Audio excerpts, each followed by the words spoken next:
あ、やば。くしゃみした時に、ちょっとだけ尿漏れするとかって経験ない？尿漏れって膣が萎縮してるから起こるんよ。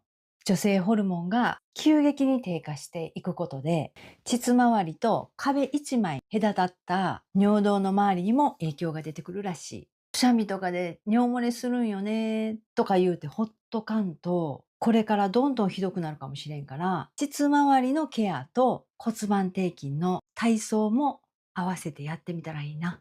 閉経前に尿漏れがあるっていうのは、今から気ぃつけて。